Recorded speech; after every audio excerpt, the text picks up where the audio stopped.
Now moving on to our next story, the crash of Yeti Airlines flight 961 in Nepal last Sunday is still being investigated. The crash was Nepal's worst air accident in 30 years. All 72 people on board died in the crash. While the reasons for the accident are still unclear, the Nepali media has put forth some possibilities. Now, one theory is that the plane's wing flaps were not fully deployed as it was attempting to land. The Kathmandu Post based this on videos taken of the crash. One of the videos was taken near where the plane crashed, and the other video was taken from within the plane by an Indian national. Both seem to indicate that the flaps were not at the required angle. Now, the investigation into the crash will still take some time. The two black boxes in the ATR-72 aircraft were recovered. Yeti Airlines said that the plane's cockpit voice recorder will be analysed locally, and the flight data recorder will be examined in France, where the ATR is headquartered. Now, reports state that there have been 42 fatal plane crashes in Nepal since 1946. In 2019, Nepal's Civil Aviation Authority has said that hostile topography and diverse weather patterns were the biggest danger to flying. Despite Nepal knowing this, reports say that it does not have adequate safety systems. The newly opened airport in Pokhara does not have a functioning instrument landing system. The ILS guides the planes to the runway when the pilot is unable to maintain visual contact with the ground. It is not a mandatory safety system, but it would help in considering Nepal's terrain. A spokesperson for Nepal's Civil Aviation Authority says that the Pokhara Airport's ILS will not start working until February of 26. Now, the airport opened on the 1st of January.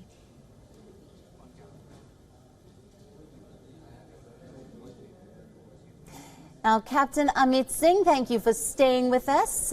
Captain Amit Singh is an aviation safety expert and will be taking us through the details. Now, Captain, how crucial is an instrument landing system in a country with rough terrain like Nepal?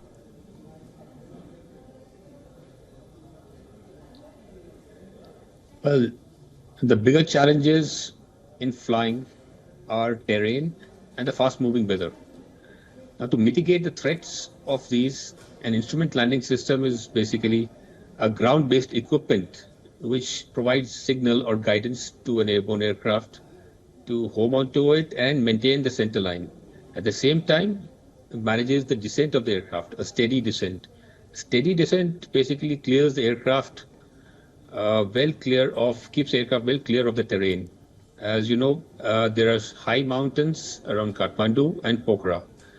On the approach of Pokhara, there is a mountain about 150 feet high, very close, 1.5 to 2 kilometers short of the runway, which is a westerly direction runway. So an instrument landing system is ideally an aid for the pilot and also helps in reducing the minima, the weather requirement for takeoff and landing, especially landings.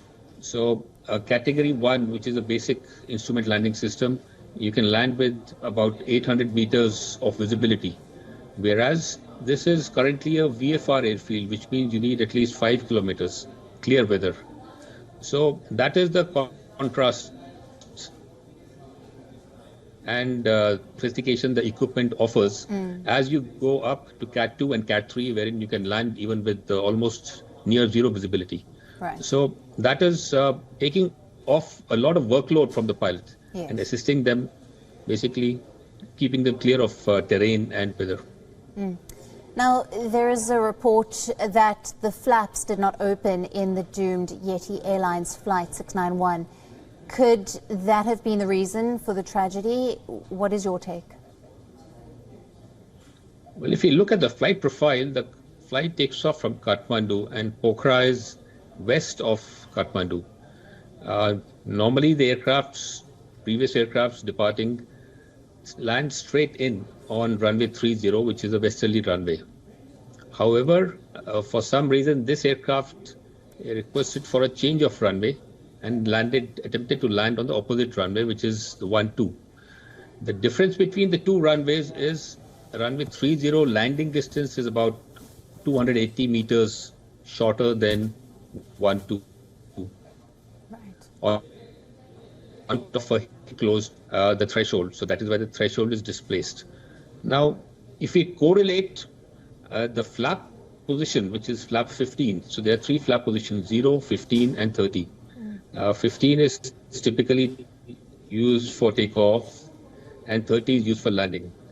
In mechanical failure or something like that, then flap 15 is used. Right. It is half the flap by degrees, but when the aircraft lands on ground, the landing distance, the roll of the aircraft on runway increases by about 2 times. Right. So that is the flap failure. So because runway 30 was slightly shorter, possibly on account of failure and this reduced flap, the crew requested for a runway change and they took the longer runway, which any pilot would do. Yes. But what it also does, the reduced flap is reduces the lift capability of the wings and gets you closer to your stalling speed. So any distraction or disorientation or confusion in the cockpit could lead to a stall because we are flying very close to that. Remember, the sun rises from the east.